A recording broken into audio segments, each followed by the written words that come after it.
ओम नमः शिवाय। Hi friends, मैं हूं जीत और आपका स्वागत है आपके अपने चैनल कैन बी डन में। और जैसे कि थंबनेल से आप समझ गए हैं कि इस सेशन में हम बात करने वाले हैं phrases, fixed preposition phrases, phrasal verbs, idioms और प्रोवर्ब्स के बारे में कि बेसिकली इनमें डिफरेंस क्या होता है। ये कॉम्पिटिटिव एग्जाम्स में भी काफ़ी पूछे जाते हैं। प्रीपोजिशन में वेटेज अच्छा खासा है। कोई सा भी आप कॉम्पिटिटिव एग्जाम ले लें, चाहे आप टीईटी लें, टीईटी लें, केवी के एग्ज़ाम्स ले लीजिए या बैंकिंग ऐसे एग्ज़ाम देखेंगे तो प्रिपोजिशन आपका यदि स्ट्रांग है तो आप काफ़ी अच्छे नंबर कवर कर सकते हैं। जनरल जो स्टूडेंट जो पढ़ाई कर रहे हैं, जो अपनी इंग्लिश को इम्प्रूव करना चाहते हैं, उनके लिए भी ये सेशन काम का होने वाला है। तो आइए शुरू करते हैं, देखते हैं फ्रेज बेसिकली होता क्या है। Phrase is a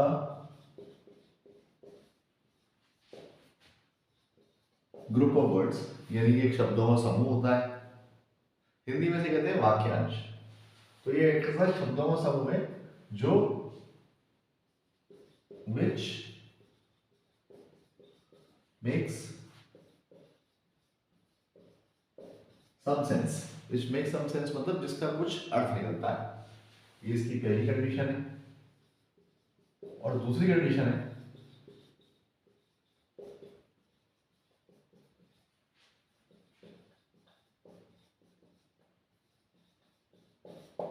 but does not make complete sense, यानी कि ऐसा शब्दों का समूह जिसका अर्थ तो निकलता हो परंतु संपूर्ण अर्थ ना निकलता हो, उसे कहते हैं फ्रेज।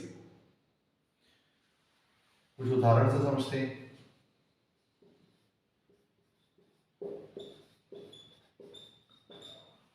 इन द गार्डन, यानी गार्डन में, तो एक ऐसा शब्दों का समूह है जिसका कुछ अर्थ तो है परंतु उसका पूरा अर्थ नहीं है। अगर पूरा अर्थ होता तो फिर ये वाक्य हो जाता, परंतु उसका पूरा अर्थ तो निकल नहीं रहा है, तो इसलिए क्या है, ये फ्रेज है, वाक्यांश है।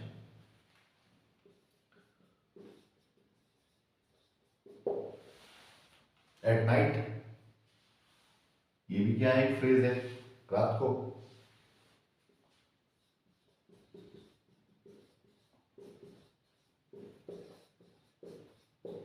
Outside the gate, outside the gate यानी गेट के बाहर। तो ये ऐसे शब्दों के समूह है जिनका अर्थ तो निकल रहा है परंतु संपूर्ण अर्थ नहीं निकल रहा है, इसलिए इनको क्या कहा जाता है, इनको कहा जाता है फ्रेज। चलिए आगे चलते हैं।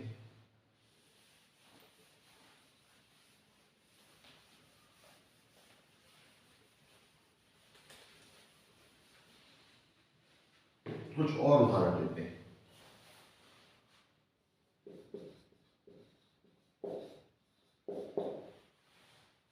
अलार्म, यानी किसी बात पर चौकन्ना होना।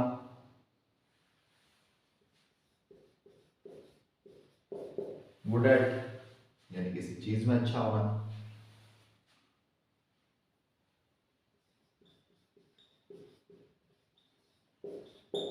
According to, according to him, according to them, according to her, यानी के हिसाब से, के अनुसार। अब ये भी शब्दों के समूह है और इनका भी कुछ अर्थ निकल रहा है, संपूर्ण अर्थ निकल रहा, तो है तो ये भी फ्रेज ही। बट जो हमने पहले देखे और जो अभी हम देख रहे हैं, कुछ और उदाहरण ले लेते हैं। अभी जो हम देख रहे हैं उनमें एक छोटा सा अंतर है। उनमें बेसिक अंतर ये है कि ये जो शब्द इसमें इस्तेमाल किए हैं, इसमें देखेंगे एक प्रेपोजिशन है, उनमें भी था, लेकिन यहाँ पर जो प्रेपोजिशन है वो फिक्स है। फिक्स है का मतलब गुड के साथ एट ही लगता है, अराउंड के साथ एट ही लगता है, अकॉर्डिंग के साथ टू ही लगता है, अवॉइड के साथ बाय लगता है, कंप्लाई के साथ विद ही लगता है, अकॉर्डेंस के साथ विद ही लगता है। तो यानी कि अगर ये वाली वर्ब में ये वाला वर्ड यूज किया जाएगा तो उसके साथ में जो प्रेपोजिशन है तो यही वाला प्रेपोजिशन आएगा, बाकी और कोई खास अंतर नहीं है। तो इसलिए इनको क्या कहते हैं, इनको कहते हैं फिक्स्ड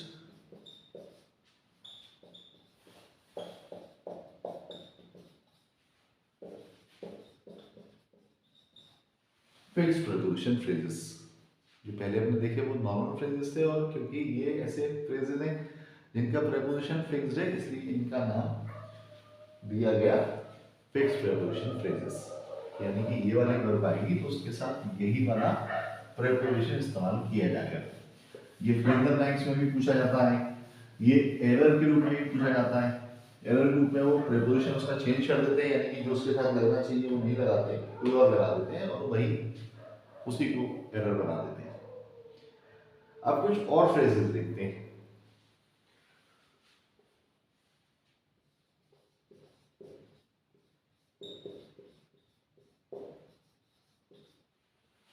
एप्पल ऑफ वन्स आए,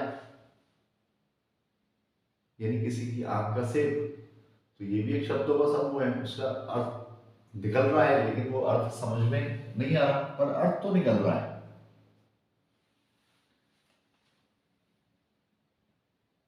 एप्पल ऑफ वन आई को हिंदी में कहते हैं आंखों का तारा। अब वहां तो सेब लिखा हुआ है, तो यानी कि इसका कुछ मीनिंग तो निकला, ये भी एक शब्दों का समूह है जिसका कुछ अर्थ निकला, परंतु संपूर्ण अर्थ निकला तो है तो ये भी फ्रेज ही। परंतु जो पहले हमने दो तरह के फ्रेज देखे उनमें और इसमें अंतर ये है कि इसका जो अर्थ निकल रहा है वो शब्दार्थ नहीं है, वो कैसा है, वो इम्प्लाइड है। इम्प्लाइड यानी कि उसके शब्दों से परे कुछ उसका अलग से अर्थ निकल रहा है, यानी इसका कुछ भाव जो है वो कुछ अलग है। एप्पल ऑफ वन्स आई, ये आंखों का तारा का अर्थ होता है somebody who is very dear, यानी जो सबसे प्रिय है आपको वो आपकी आंखों का तारा है। We all are apple of our mother's eye, हम सभी अपनी माँ की आंखों के तारे। एप्पल ऑफ डिस्कॉर्ड, कुछ और एग्जांपल लेके देखते हैं। डिस्कॉर्ड मतलब something which is not harmonious, जो कि कुछ अच्छी नहीं होती, कॉर्डियल नहीं। तो एप्पल ऑफ डिस्कॉर्ड से यहाँ पर फिर समझ में नहीं आ रहा कि सेब से कहने का तात्पर्य क्या है, लेकिन इसका जो अर्थ है वो है फसाद की जड़, यानी the basic reason behind any dispute. दो व्यक्तियों में, दो वोटों में अगर किसी तरह का मतभेद है तो उस मतभेद का जो पॉइंट है, उसकी जो जड़ है, उसके लिए कहते हैं एप्पल ऑफ डिस्कॉर्ड। और देखते हैं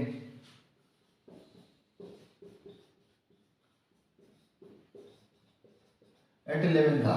एट 11 था से शब्दों से समझ में आता है कि 11वां घंटा, लेकिन इसका जो अर्थ है वो है एन वक्त पर, यानी एट द लास्ट मोमेंट।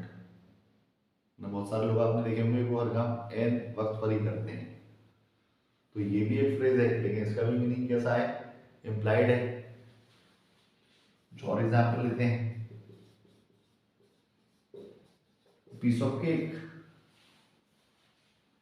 यानी कि केक का एक टुकड़ा। तो पीस ऑफ केक अगर खाना हो किसी को तो क्या ये आसान काम है कि मुश्किल काम है? तो केक तो अगर किसी को भी देंगे तो खा सकता है ना। तो अ पीस ऑफ केक का मतलब something very easy. So lots of people ask that how hard it is to learn English as a language, as a second language. So the honest answer is that learning English is a piece of cake, but the only condition is that you need to work upon your basics. आप basics अपने strong कर लेंगे तो फिर it's very easy, it's a cake walk, it's a piece of cake. तो अब जो ये फ्रेजेस हैं इनमें और बाकी फ्रेजेस में क्या डिफरेंस है कि इनके भी अर्थ निकल रहे हैं, संपूर्ण अर्थ निकल रहे हैं, लेकिन इनके जो अर्थ निकल रहे हैं वो इम्प्लाइड है। इम्प्लाइड यानी कि उसका भावार्थ निकल रहा है, उसका जो शब्द लिखे हुए हैं तो उसका शाब्दिक अर्थ नहीं, मतलब लिटरल उसका मीनिंग नहीं है। ऐसे फ्रेजेस को कहते हैं इडियम्स। तो आई होप अभी तक जितना हमने डिस्कशन किया उसमें इतनी चीज में क्लैरिटी आई होगी कि एक नॉर्मल फ्रेजेस होते हैं, एक फिक्स्ड प्रीपोजिशन फ्रेजेस होते हैं, और तीसरे तरह के जो वर्बल फ्रेजेस होते हैं वो होते हैं इडियम्स। आइए आगे देखते हैं।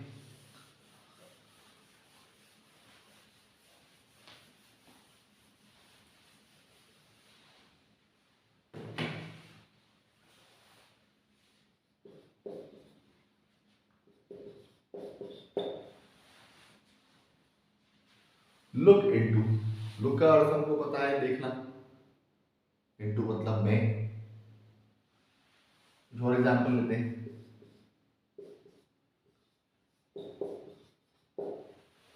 लुक आफ्टर, फॉर एग्जाम्पल लेते हैं, लुक फॉर के लिए देखना या को देखना।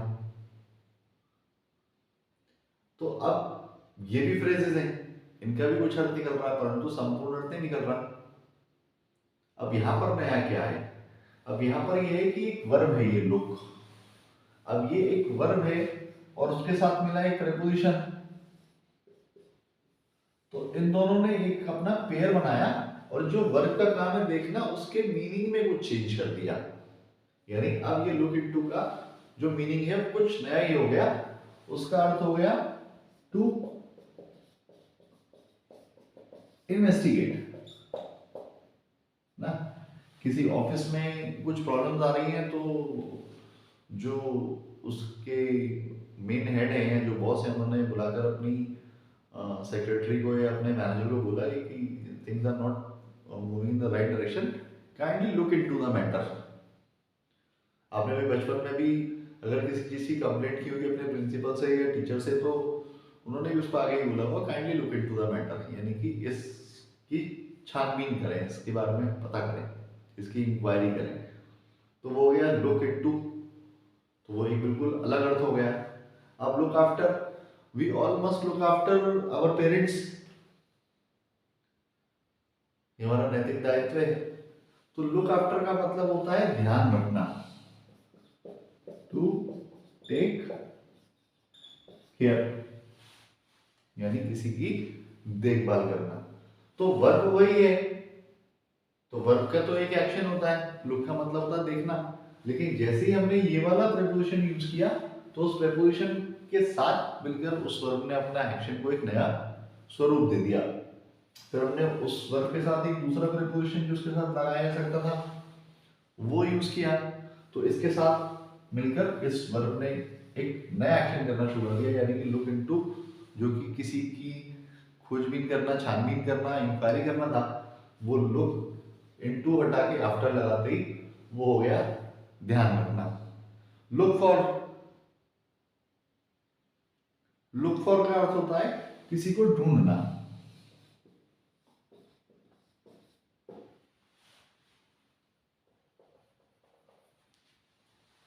एक लाइन इस बात पर मुझे याद है, एक बहुत ही शानदार लाइन है कि what you are looking for is also looking for you, यानी आप जिसे सच्चे मन से ढूंढ रहे हैं वो भी आपको ढूंढ रहा है, चाहे वो कोई नौकरी हो, चाहे आपके जीवन का उद्देश्य हो। तो लुक फॉर का मतलब किसी को ढूंढना है ना। She is looking for her children in the garden, he is looking for a job, वह एक नौकरी ढूंढ रहा है, वो अपने बच्चों को गार्डन में ढूंढ रही है। तो यहाँ पर मजेदार बात की कि जैसे ही आपने उस वर्ब के साथ प्रेपोजिशन चेंज किया तो प्रेपोजिशन चेंज होते ही, यानी उस स्पेसिफिक प्रेपोजिशन के साथ लॉक होते ही, उसके साथ जुड़ते ही वो वर्ब ने अपने एक्शन में कुछ चेंज ला दिया, यानी कि वो एक नया एक्शन करने लगी। मतलब ये दिखने के दो बस अलग वर्ड रह गए, लेकिन वो दोनों मिलकर एक नई वर्ब बन गए, इसलिए इनको कहते हैं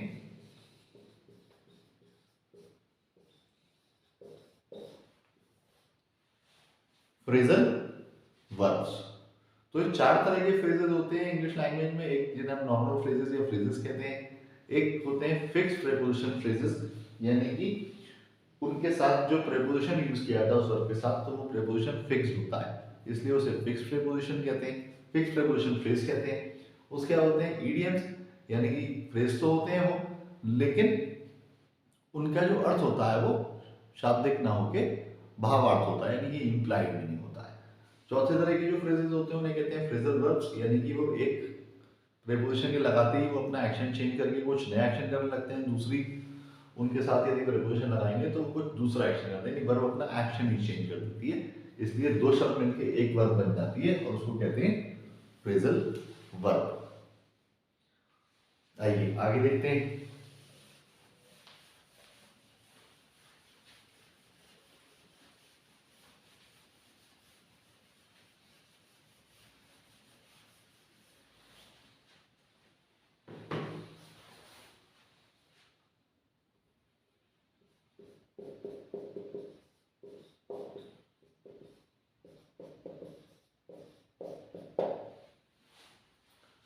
माइट इज राइट। ये एक सेंटेंस है, ये कंप्लीट सेंटेंस है, तभी मैंने उसके पीछे फुल स्टॉप लगाया। माइट, देख तो जो हमें पता है मॉडल होता है कि माइट का मतलब शायद की तरह यूज किया जाता है, पॉसिबिलिटी बताने के लिए यूज किया जाता है, प्रोबेबिलिटी बताने के लिए यूज किया जाता है।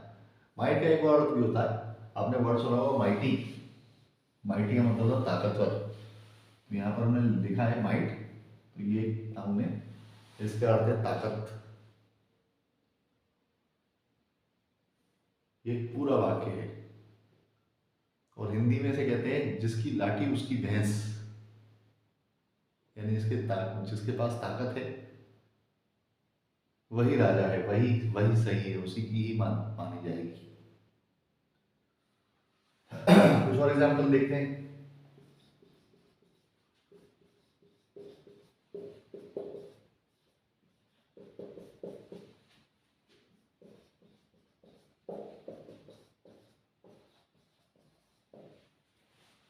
Where there is a will there is a way. यदि आप सच में आपकी इच्छा है किसी चीज को पाने की, किसी उद्देश्य की प्राप्ति की, तो ईश्वर भी आपकी मदद करता है, रास्ता बन जाता है। हिंदी में से कहते हैं जहां चाह वहां राह। कोई और एग्जाम्पल देखते हैं।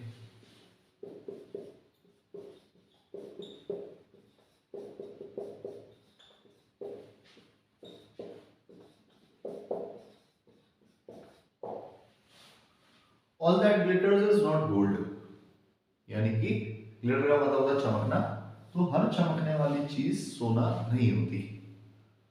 तो ये तो इसका शब्दार्थ हो गया, लेकिन इसका अर्थ ये है कि जो जैसा दिखावा होता है वैसा एक्चुअल में होता नहीं है, तो जो मतलब रियलिटी को हमें देखने की जरूरत है।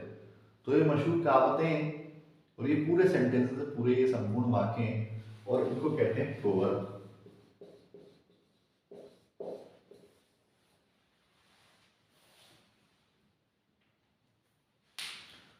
तो आई होप मेरा एक छोटा सा प्रयास जो आपकी सफलता की दिशा में किया गया, तो उससे आपको थोड़ी क्लैरिटी मिली होगी कि phrases, fixed preposition phrases, idioms, phrasal verbs और प्रोवर्ब्स में क्या डिफरेंस होता है।